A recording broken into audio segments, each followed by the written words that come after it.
Good morning to all of you. आप सभी को सुबह का नमस्कार, अभिवादन। एक शेर के माध्यम से अपनी बात को आरंभ करना चाहूंगा कि वह मुसाफिर क्या जिसे कुछ सूल ही पथ के थका दे, हौसला वह क्या जिसे कुछ मुश्किलें पीछे हटा दे।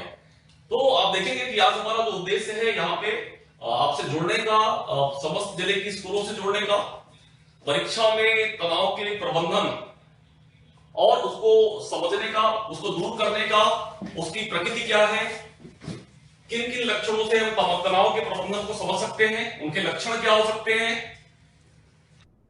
और उनको फिर अंततः दूर कैसे किया जाए। तो मुख्य रूप से हम लोग यहाँ पे हमारी टीम है, दो भागों में हम लोग आपसे लाइव जुड़ेंगे। एक भाग तो है कि तनाव की प्रकृति क्या है उसको समझना और उसके क्या क्या सिम्टम्स हैं, वो आपको कैसे प्रभावित करते हैं, और दूसरा भाग होगा कि उनको हम कैसे दूर करेंगे। स्टार्ट करते हैं। देखिए, बहुत टाइम को जाया न करते हुए, क्योंकि परीक्षा का वक्त है और कई बार ऐसा होता है कि आपके जीवन का एक सेकंड का जो ज्यादा कार्य है आपको सफलता के उस पार ले जाता है, और आपने अगर एक सेकंड वर्क कम किया है तो आप सफलता के इस तरफ हो जाते हैं। तो समय का जो प्रबंधन है, समय का जो महत्व है, उस बात को समझते हुए आगे हम लोग बढ़ते हैं। देखिए, एक स्लाइड है जिसमें लिखा हुआ है स्ट्रेस मैनेजमेंट, परीक्षा के तनाव का प्रबंधन। उद्देश्य हमारा यही है जो आपके सामने लिखा हुआ है। यहाँ पे आप देखेंगे कि लाइटर नोट में एक बात लिखी है हमने बड़े हल्के फुल्के तरीके से कि नींद भी आती है, टेंशन भी बढ़ जाती है। कब? जब परीक्षा की घड़ी नजदीक आती है। यानी आपके साथ, हमारे साथ, हमारे पूर्वजों के साथ या आपके आने वाली बाद की जनरेशन के साथ ये एक प्रकृति है, बोल सकते हैं कि ये जुड़ी हुई चीज है, इसको अलग नहीं किया जा सकता है, इसको समझा जा सकता है, इसको कम किया जा सकता है। तो जो परीक्षा की टेंशन है उस टेंशन को समझने का प्रयास करना है। और आगे आप देखिए, हम इसको आगे की तरफ चल रहे हैं स्लाइड के माध्यम से। नेक्स्ट स्लाइड देखिए। कौन यहां हकीकत किसको बताता है? यहां बेवजह का तनाव सबको सताता है। तनाव, स्ट्रेस, टेंशन सबने सुना होगा इन शब्दों को। जिंदगी में टेंशन ही टेंशन है, फिर भी लबों पर मुस्कान है, क्योंकि जीना जब हर हाल में है तो मुस्कुरा कर जीने में क्या नुकसान है। बहुत सीधी सी बात किसी कवि ने, शायर ने कही कि आपको जीने का ही विकल्प है। आपको क्विट करने का, आपको वापस आने का, आपको भाग जाने का कोई रास्ता है ही नहीं। जब आप जानते हैं कि आपको चलना उसी मार्ग पे है, तो मुझे लगता है कि मुस्कुरा के चला जाए, एक पॉजिटिव एनर्जी के साथ चला जाए, सकारात्मक ऊर्जा के साथ आगे बढ़ा जाए, तो उद्देश्य के पाने का जो रास्ता है वो बोलते हैं आनंदमय हो जाएगा, और उद्देश्य की प्राप्ति भी आपको, मुझे लगता है कि आपकी क्षमताओं के अनुसार हो जाएगी। अगली स्लाइड में बढ़ेंगे। बहुत ही बढ़िया सी एक स्लाइड हमारे सामने है जो किसी भी परीक्षार्थी के बीच द्वंद्व को दिखाती हुई एक स्लाइड है। समस्याएं हर व्यक्ति के जीवन में, हर स्टूडेंट के जीवन में, चैलेंजेस, चुनौतियां आप सभी के जीवन में हैं। और मैं अगर यूं कहूं कि पूरे जीवन को अगर इंग्लिश के अल्फाबेट में 2 लेटर में समेटा जाए तो बी और डी के बीच में पूरी लाइफ खत्म हो जाती है। बी स्टैंड्स फॉर बर्थ और डी स्टैंड्स फॉर डेथ। यानी पूरा जीवन अगर हम लोग समेट दें, बी का मतलब जन्म, बर्थ, और डी का मतलब डेथ, मृत्यु। लेकिन उसके बीच में एक लेटर है, उसका नाम है सी, उसको हम बोलते हैं चॉइस। बर्थ से डेथ तक की जर्नी की जो चॉइस है, ना तो आपके हाथ में बर्थ है, ना तो आपके हाथ में डेथ है। यस, उसकी चॉइस है, उसको जीने का तरीका है, उसको जीने का अंदाज है, चुनौतियों को फेस करने का एक विकल्प है कि आप उनको कैसे करते हैं। तो निश्चित रूप से आप देखिए कि एक समस्या है, 2 प्रवृत्तियां दिखाई दे रही है। यार, या तो फाइट कर, चुनौतियों से लड़, या तो फ्लाइट ले ले, उड़ जा, भाग जा। बोलते हैं हिंदी में कि या तो भाग लो या तो भाग जाओ। भाग लो का मतलब पार्टिसिपेट करो, और भाग जाओ का मतलब 9-2-11 वाला भाग जाओ। तो चॉइस आपकी है कि आपको फेस करना है, आपको भाग लेना है, फाइट करना है, चैलेंजेस को फेस करना है, या फिर 9-2-11 वाला भाग जाना है। हमने कहा कि बी और डी के बीच में जो लेटर है सी, वो लेटर आपके ऊपर है, उसके ऊपर आपका नियंत्रण है। न तो बी के ऊपर नियंत्रण है, न तो डी के ऊपर नियंत्रण है, न तो परिस्थितियों के ऊपर नियंत्रण है। परिस्थितियों को फेस करने के ऊपर उसके तौर तरीके भी आपका नियंत्रण है। उस नियंत्रण की बात मैं करता हूं। उस नियंत्रण को आप बेहतर बनाइए। और उद्देश्य हमारा यही है कि समस्या कोई भी हो, चाहे वो परीक्षा के रूप में हो, चाहे बोर्ड की परीक्षा हो, चाहे वो होम की परीक्षा हो, या जीवन में आने वाली प्रत्येक चुनौती को अगर एक परीक्षा के तरह ही लिया जाए तो उसको भी फेस करने जैसी बातें हो सकती है। तो मुझे लगता है कि आप ज्यादातर लोग चाहेंगे कि हम फाइट करें, फ्लाइट नहीं करते हैं। फाइट के मोड में रहें, फ्लाइट के मोड में नहीं रहें। जिस दिन आप किसी भी समस्या को फाइट करने के लिए आते हैं, मुझे लगता है जो फ्लाइट वाला ऑप्शन है ये गायब हो जाता है और आपकी राह बहुत आसान हो जाती है, समय कम लगता है, आप जहां पहुंचना चाहते हैं। आगे बढ़ते हैं लोग। देखिए नेक्स्ट स्लाइड है अपने पास। आते हैं लोग मूल मुद्दे पे। जो आज के यहां पे आने का जो मुख्य विषय, मुख्य मुद्दा रहा है, बोर्ड की परीक्षाएं सर पे हैं।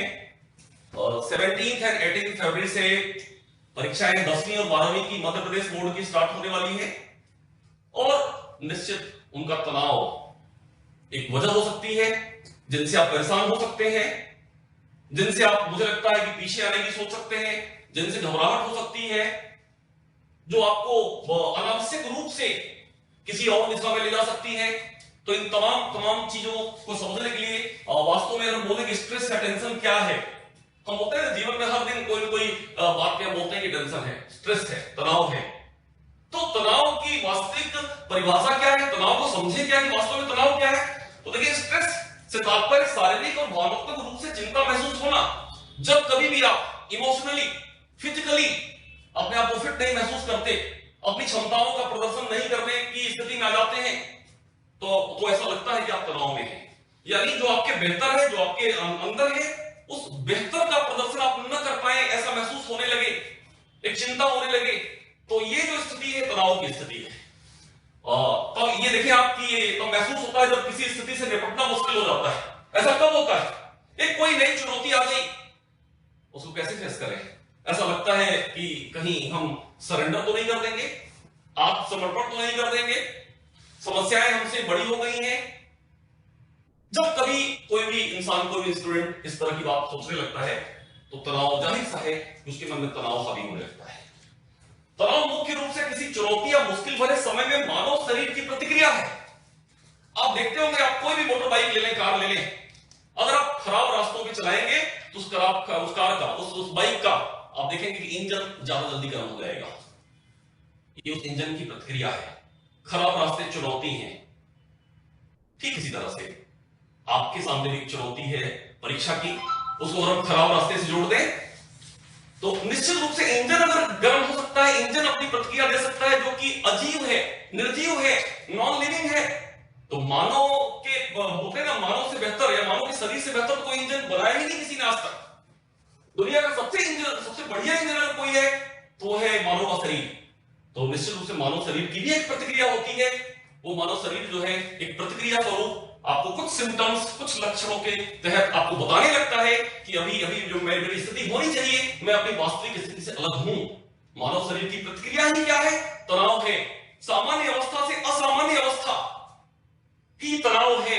आप देखें, अगर हम लोग बायोलॉजिकल टर्म में बात करें तो टेंशन होने पर एड्रेनालाइन एक बोल सकते हैं आप कि पूरे बॉडी में ट्रेवल करता हुआ एक, बोल सकते हैं कि कारक है, ग्राही है, कैरियर है, तनाव को ढोने वाला एक कारक। बायोलॉजिकल टर्म में बात करें तो ये है। और मुख्य रूप से तनाव, जब कभी आपके सामने कोई विषम परिस्थिति आती है, नया कार्य आता है, चुनौती आती है, उस चुनौती, उस कार्य को आपकी बॉडी, आपका मन, आपका मस्तिष्क अच्छे बेहतर तरीके से करने के लिए तैयार नहीं होता है, रिएक्ट करता है। इसी स्थिति का नाम है तनाव। चाहे ये परीक्षा हो, चाहे ये जीवन में और अन्य भी कई सारी चीजें, कई सारी चुनौतियां हैं, वो अगर आपके जीवन में आते हैं तो आपको, आपकी बॉडी कई बार रिएक्ट करती है, कई बार आप तनावग्रस्त हो जाते हैं।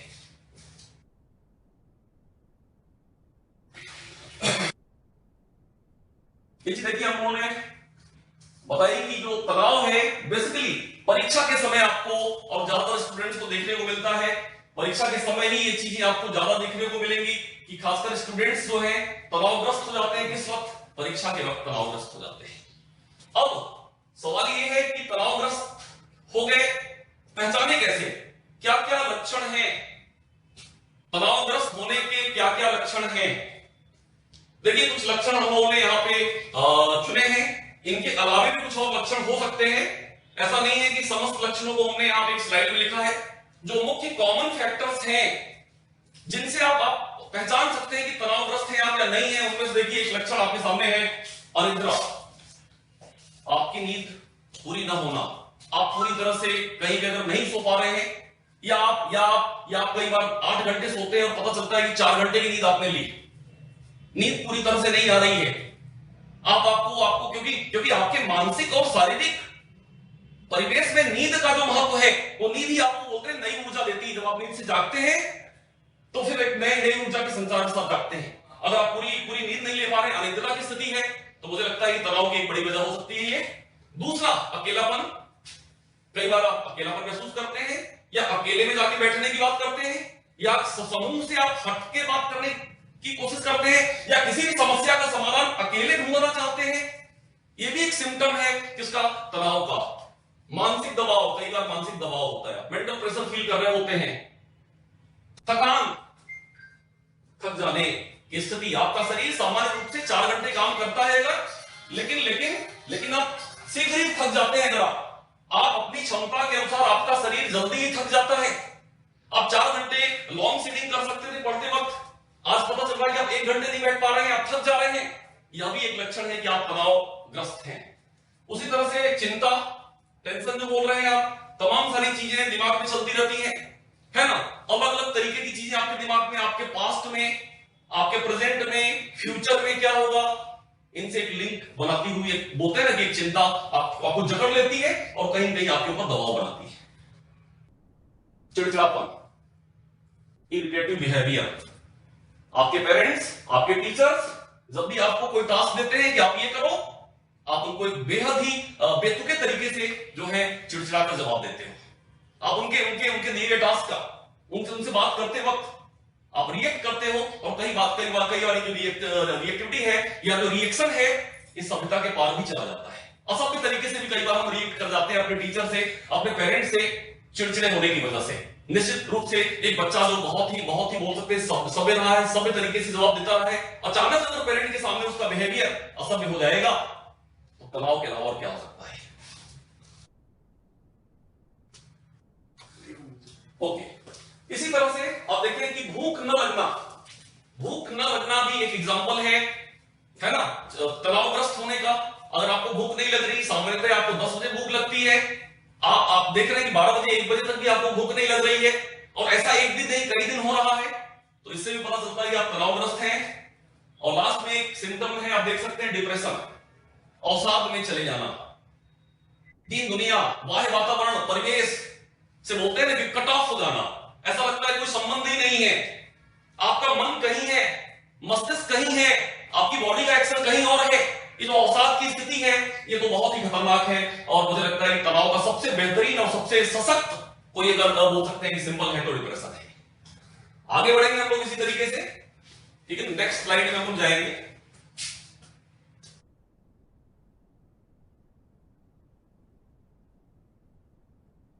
और एक लास्ट में आप देखेंगे कि नंबर 9 पे हमने लिखा है सरदर्द। फिजिकली आपको कई बार जो है सरदर्द नजर होने लगे, है ना, तो हेडेक होने लगे, तो आप समझिए कि आप तनाव में हैं। ये जो सिम्टम्स हैं, इन्हीं सिम्टम्स को जिनको मैंने थोड़ी देर पहले हिंदी में बात की, वही सिम्टम्स इंग्लिश में है।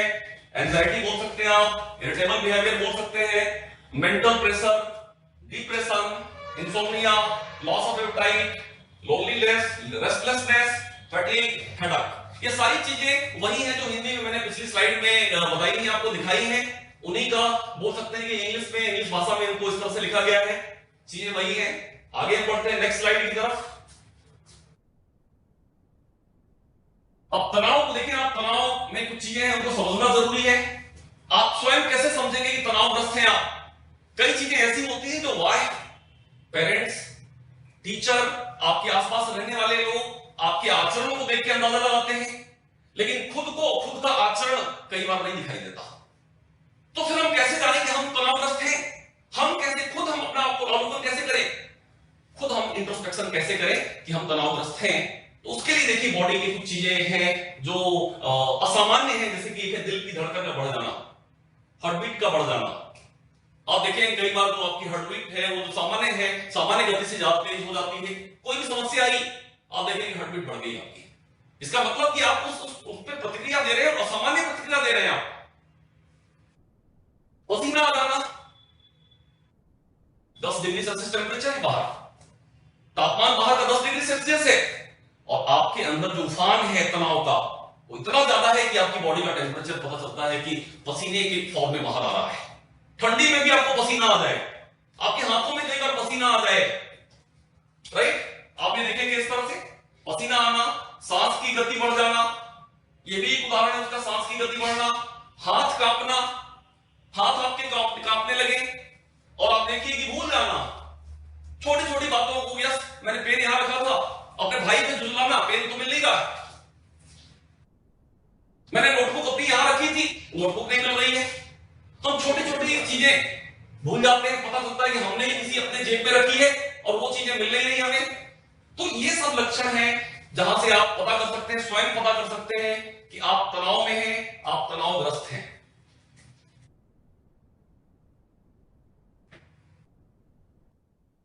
सबसे इंपॉर्टेंट स्लाइड आपके सामने है, सबसे इंपॉर्टेंट स्लाइड आपके सामने देखें आप सभी लोग देखेंगे। पहला पहला पहला जो पॉइंट है कि आप देखिए कि इनके क्या कारण हो सकते हैं। देखिए हम लोगों ने लिखा कि कॉजेज ऑफ एंजाइटी,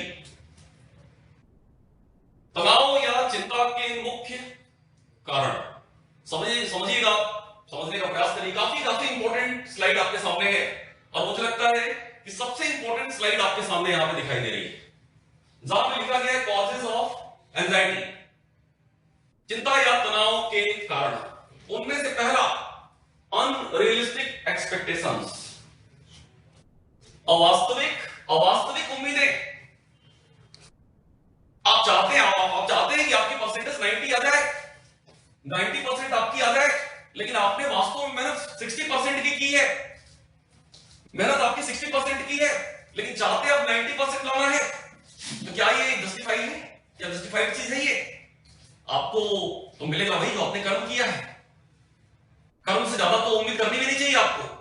आपने मेहनत 60% की है और सपने देखे, उम्मीद कर बैठे हम कि नहीं हमारा 90% आए, ये वास्तविकता से परे है।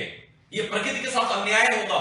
अगर आपको ऐसा धोखे से मिल भी जाए तो मुझे लगता है कि आपके साथ ही धोखे से थोड़ा सा फायदा हो गया, टाइम बीइंग, थोड़े क्षण के लिए फायदा हो गया किसी वजह से, लेकिन प्रकृति का अन्याय है ये। तो अपने से उम्मीदें वही पालिए जिन उम्मीदों के लिए आपने कार्य किया है, जिन उम्मीदों में आपने अपने बोलते हैं पसीने की बूंदें दी हैं, जिस कार्य को आपने शिद्दत से किया है और काफी मेहनत की है, उसमें आप उम्मीदें कीजिए जितना करना है।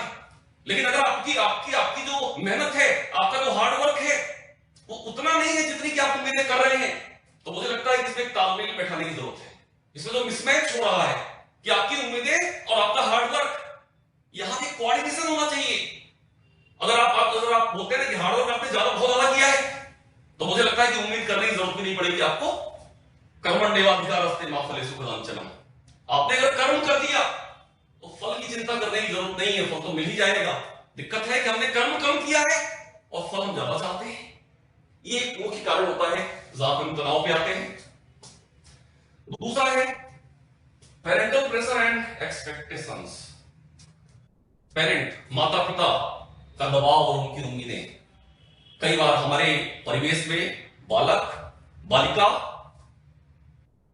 पेरेंट की सोच, पेरेंट की चाहत, जो कभी फ्यूचर या ऐसा बोले कि पास्ट में अतिरिक्त चाहत, कभी पेरेंट ने सपना देखा था कि मुझे आईएएस बनना है, वो सपना पूरा ना हो सका किसी वजह से, अतिरिक्त रह गया। उस सपने को पूरे करने की चाहत वो पेरेंट कई बार अपने स्टूडेंट, अपने बच्चे में देखने लगता है। बोलते ना, उस छाया को बच्चे में देखने लगता है। कई बार उसने 80% नहीं लाया अपनी लाइफ में, लेकिन वो चाहता है कि उसका बच्चा 10th में 80% या 90% लाए। ये जो पेरेंट की बोलते हैं एक्सपेक्टेशंस हैं, अपेक्षाएं हैं, जो चाहत हैं, कई बार बच्चों में तनाव का कारण हो जाती है। मुझे नहीं लगता है कि किसी भी पेरेंट्स को इस तरह की अपेक्षाएं रखनी चाहिए। यस, एक सही दिशा में निर्देशन देना चाहिए, बिल्कुल सही बात है। सारी चीजें उस अनुकूल बनानी चाहिए, मेहनत की और अग्रसर करना चाहिए, लेकिन हम अपनी चाहते, हम अपनी उम्मीदें किसी भी स्टूडेंट से थोपे नहीं मुझे लगता है कि आप कई बार जो है इससे बच्चों में दबाव होता है और बच्चे अपना जो उनका अर्न किया हुआ जो हार्डवर्क है, ऐसा बोले कि जो उन्होंने सीखा है, परीक्षाओं में कई बार उसका भी प्रदर्शन वो नहीं कर पाते दबाव में होते हुए। तो आप उनसे कोई उम्मीद नहीं करिए, बोलिए आप बच्चे को बोलिए कि यस आप मेहनत करो, रिजल्ट जो भी होगा वो देखा जाएगा, लेकिन हम भी चाहते हैं कि आप मेहनत करो, हार्डवर्क करो, आप एक सही डायरेक्शन में हार्डवर्क करो। नंबर 3, पीयर प्रेशर, दोस्तों से प्रतिस्पर्धा या आपके साथियों का दबाव। आपके बगल वाला, आपका दोस्त, आपका मित्र क्या कर रहा है ना, वो हमसे आगे तो नहीं निकल जाएगा, क्या हम उससे पीछे छूट जाएंगे?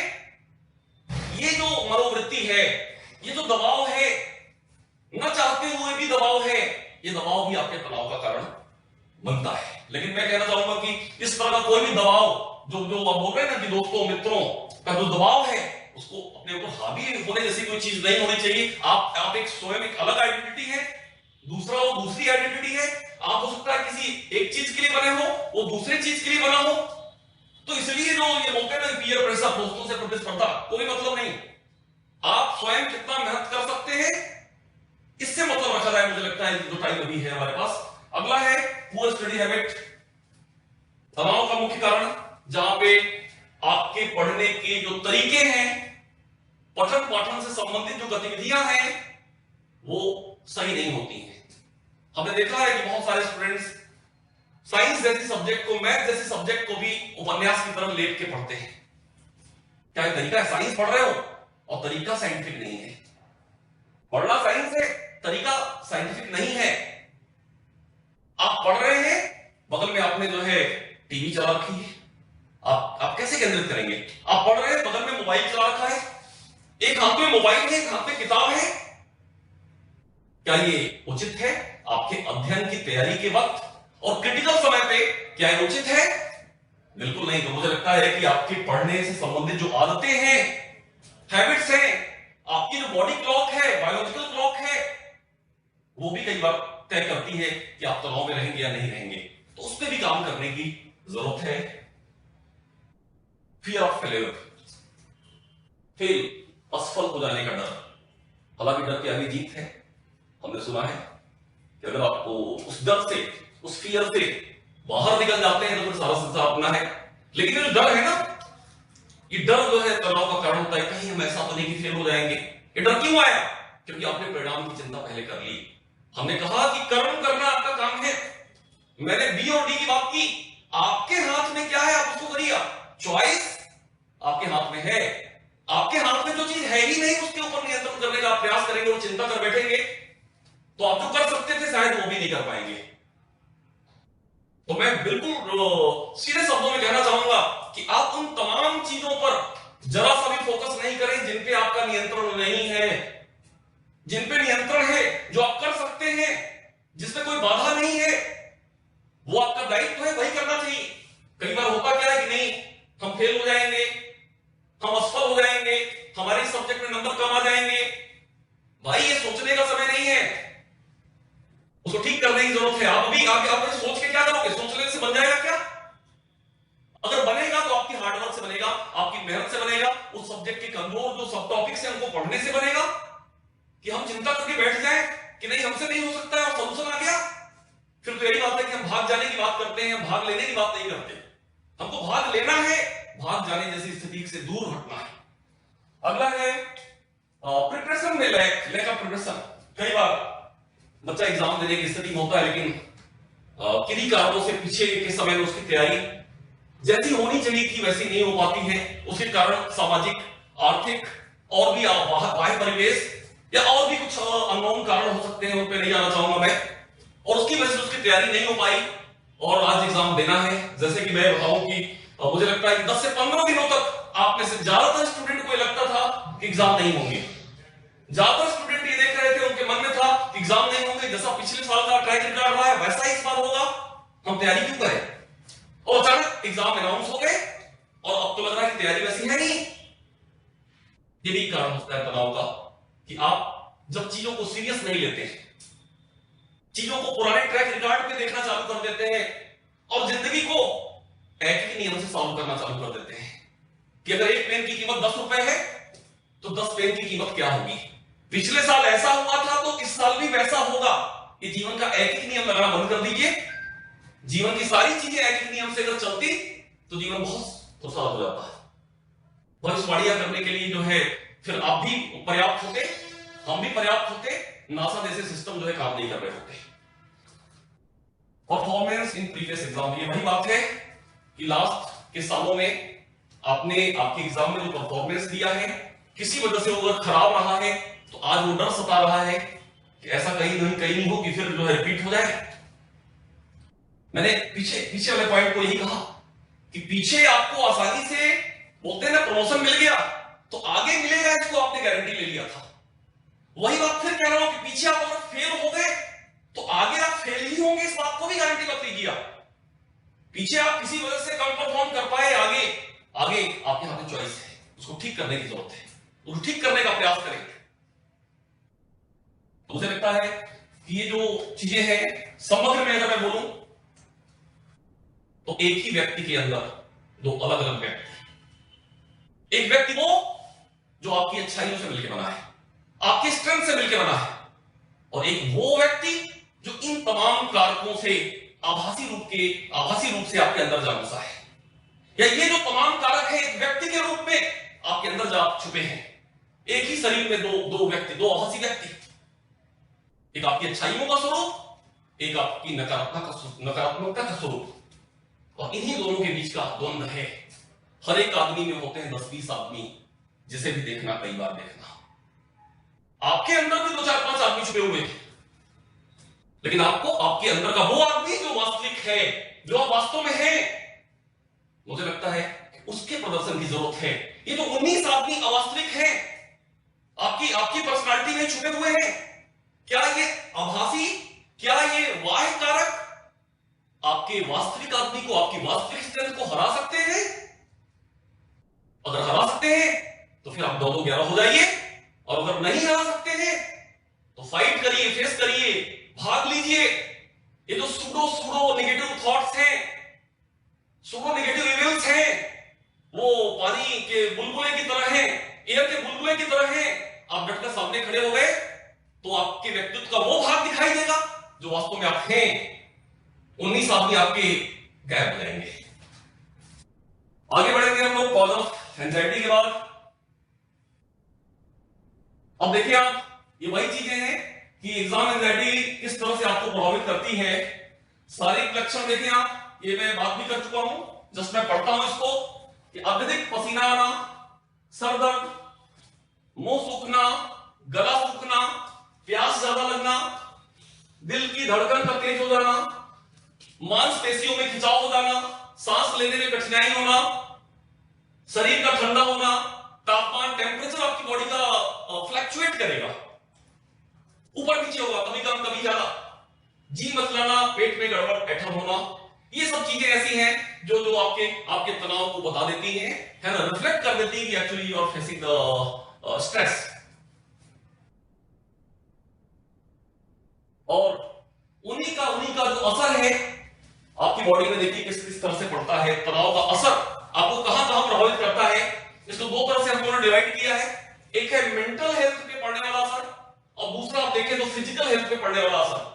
आप देखें कि मेंटल हेल्थ मतलब मेमोरी लॉस, आप चीजों को भूल जाएंगे, आपको लगेगा कि यार कल तक वो चैप्टर तैयार था, पूरी तरह से वो चैप्टर तैयार था, आज ऐसा क्या लग रहा है कि धुंधला सा याद आ रहा है, कोई क्लैरिटी नहीं है, कॉन्फिडेंस नहीं आ रहा है, लग भी रहा है कि मैं लिख पाऊंगा या नहीं लिख पाऊंगा। ये चीजें जब क्रिएट होने लगे आपके आसपास, आपके दिमाग में, डिप्रेशन, अवसाद, अभी बात की मैंने इमोशनल, आप बोलते हैं चिड़चिड़ापन की जो बात मैंने की, क्या आप रिएक्ट करने लगते हैं, आप अत्यधिक भावुक हो जाते हैं, कई बार आप रोने लगते हैं, कई बार आप हंसने लगते हैं, ऐसा लगता है कि आपका रोना और हंसना आपके कंट्रोल में नहीं है। हालांकि मैं रसायन शास्त्र का छात्र रहा हूं, तो एक नाइट्रस ऑक्साइड एक गैस हुआ करती है जिसको अपन लफिंग गैस बोलते हैं। एक दो ग्राम अगर आपके आसपास आ गई और आपने इनहेल कर ली तो आप दुनिया का कोई सा भी एग्जाम फेल करके आ रहे हैं, बहुत दुखी हैं, हंसने लगेंगे।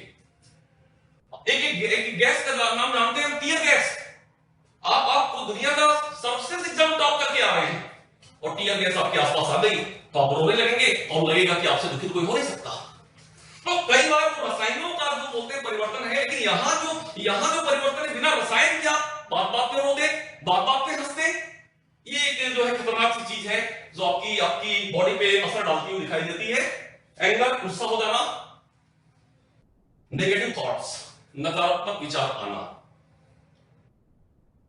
किसी भी वजह से, आपके दोस्त, आपके मित्र, आपके पेरेंट्स, कई बार ऐसा हो सकता है कि परिवेश से कुछ चीजें आपके बारे में नकारात्मक आए, कोई बोले आपका मित्र कि आप नहीं कर पाओगे, तुम नहीं कर पाओगे, तुमसे नहीं हो पाएगा, आप उसी में खो जाते हो, उसी को सीरियस लेते हो, आप अपने को स्वयं नहीं जानते हो, आप दोस्तों की कही बातों को आप सीरियस लेते हो। मुझे तो लगता है कि कोई भी नेगेटिव बोले आपके बारे में, आप अपने बारे में नेगेटिव सोचें, ये उचित नहीं है। नेगेटिव परिवेश से भी नेगेटिव चीजें आए, नकारात्मक चीजें आए, तो उसको सकारात्मक में कन्वर्ट कर लेना है, उसको धनात्मक बना देना है। मैं एक बात कहूंगा कि दुनिया में फेंके मुझ पे पत्थर जो बेहिसाब, मैंने उन्हीं को जोड़कर कुछ घर बना लिए। लोग पत्थर मार रहे हैं मेरे ऊपर, मेरी बॉडी के ऊपर, मुझे लगे, और सकारात्मकता देखिए कि मैंने उन पत्थरों को इकट्ठा किया और उसी से घर बना लिया। तो परिवेश में जो नेगेटिविटी है, आप नेगेटिव मत होइए, उसी को पॉजिटिव में, उसी को धनात्मक विचारों में परिवर्तित करिए। मुझे लगता है कि आपके एग्जाम रूपी घर बहुत जल्दी तैयार हो जाएगा। हेल्पलेसनेस, असहाय, लाचार, बेचारा, बेबस, ये तमाम सारे पर्यायवाची हो सकते हैं इसके। कई बार आपको लगता है कि मेरा कुछ नहीं हो सकता, मेरे आसपास कोई नहीं है जो मेरी सहायता कर सकता है। यह भी एक प्रभाव है जो स्ट्रेस का प्रभाव आपकी बॉडी पे दिखाई देता है। अगर हम फिजिकल हेल्थ की बात करें, ये मेंटल हेल्थ को अफेक्ट करने वाली चीजें थी जहां से हम देख सकते थे। फिजिकल हेल्थ की बात करें आप, तो इंक्रीज इन हार्ट रेट, जो मैंने बताया थोड़ी देर पहले, कि धड़कन काफी तेजी से आप देखेंगे कि है ना बढ़ जाएगी। स्टमक है, पेट में दर्द होगा, हेडेक आप देखें, सर दर्द तो बहुत ही कॉमन सी चीज है, एक्सेसिव पल्सेशन, और आप देखें एक्सेसिव पर्सपिरेशन, पसीना आना, धड़कनें तेज हो जाना, ये तमाम सारे जो फिजिकल हेल्थ के सिम्टम्स हैं जिनसे आप पहचान सकते हैं कि आप स्ट्रेस में हैं। और इनके कुछ भावनात्मक लक्षण, इमोशनल सिम्टम्स स्ट्रेस के देखें आप, अत्यधिक डर, बहुत ज्यादा डर, जिसकी बात मैंने की अभी कि डर के आगे जीत है। निराशा, डिसअपॉइंटमेंट, आप कुछ कर नहीं सकते, आपसे कुछ हो नहीं सकता। अवसाद, गुस्सा, रोना अथवा हंसना, ये सारी बातें हमने यहां पे भी पिछली वाली स्लाइड में की है। ये उसी का एक तरह से आप बोल सकते हैं कि हिंदी वर्जन है। और संज्ञानात्मक प्रभाव यहां पे आपके सामने स्लाइड में है। दीर्घकालीन प्रभाव में कुछ ध्यान केंद्रित करने में आप कठिनाई महसूस करते हैं, कंसंट्रेट नहीं हो पाते हैं, है ना, आप बहुत देर तक एक ही सब्जेक्ट से जुड़ नहीं पाते हैं, आपका दिमाग इंटरनेट पे, टीवी पे और भी तमाम सारी चीजों में जाने लगता है। विचारों में चंचलता, विचार आपके, कभी आप बॉम्बे की सोच रहे हैं, कभी आप कंप्यूटर साइंस की सोच रहे हैं, कभी आप पहुंच गए कभी बनने लगे, तो कभी आप जो है लेखक बनने लगे, कभी आप डॉक्टर बनने लगे। एक ही मिनट के अंदर सब कुछ बन के आप घूम के चले आए। एक ही मिनट के अंदर जो है आपने सारी अपॉर्चुनिटीज को देख लिया और सबका थ्रू आउट टेस्ट ले लिया। चंचलता, बचना, टाल मटोल करना, आपको कोई असाइनमेंट दिया गया है, आप ये असाइनमेंट नहीं चाहते कि आज करें, आप चाहते कल कर लेंगे, परसों कर लेंगे, लेकिन कल या परसों कभी आता है क्या? कभी नहीं आता है जीवन में। कल या परसों कभी नहीं आता है। आपको आज का काम आज करना है, कभी पेंडिंग नहीं रखना है। लेकिन यहां पे आप देखिए टाल मटोल की आदत हो जाना, किसी भी चीज को अवॉइड करना, टालना, भूल जाना, कुंठा एवं निराशा, ये तमाम सारी चीजें हैं जो संज्ञानात्मक प्रभाव डालती हैं।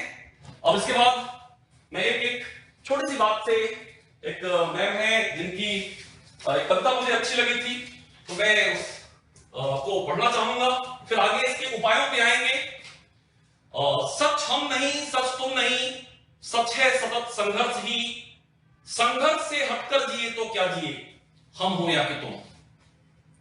जो नत हुआ वह मृत हुआ, जो नत हुआ वह मृत हुआ, जो वृंद से झरकर कुसुम, जो पंथ भूल रुका नहीं, जो हार देख झुका नहीं, जिसने मरण को भी लिया हो जीत, है जीवन वही, सच हम नहीं, सच तुम नहीं, सच है सतत संघर्ष।